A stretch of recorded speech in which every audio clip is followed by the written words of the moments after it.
in 2003,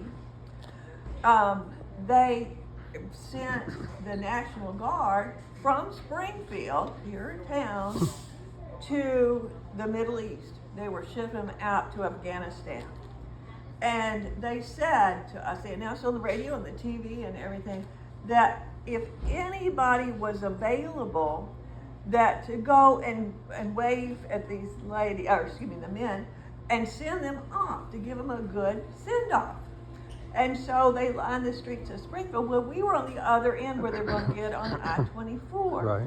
So I told my daughter, and guys just love a young, pretty girl on a horse. She had a big black horse, and I have a picture of him right here. And he loved to carry the flag. He was her parade horse. He really did enjoy that. And so I told her, I said, go get your horse. His name is Darby. Go get Darby, go down to the end of the road, and I want you to be standing there with your American flag when the guys come by. And they told us what time they were leaving Springfield. So we came out there, and we were standing, we were waiting, and I had an appointment that day, and I thought, oh, I'm going to be really late for my appointment.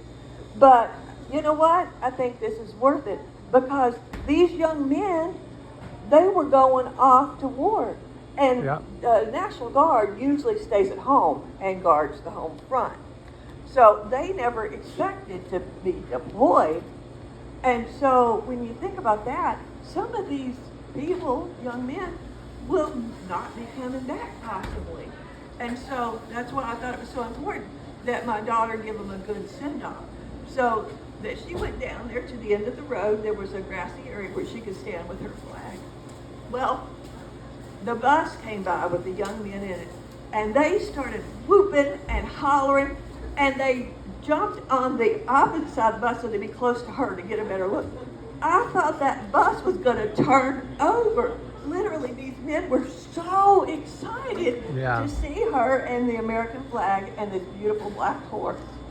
And so I wanted to show you the picture of them together. Yes, yes. But I am so glad that I missed that appointment that day. Yeah. It was so worth it to see the faces of these young men that were going off to war.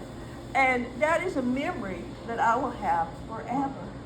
So as Christians, we need to also be patriotic. Right. And support our military whenever you can. And we can all support them by praying for them, can't we? Mm-hmm. So when God brings them to mind, especially at times like Memorial Day or the 4th of July, pray for our men and women in the service. That's right. So we need to keep them wrapped in prayer at all times. Praise God.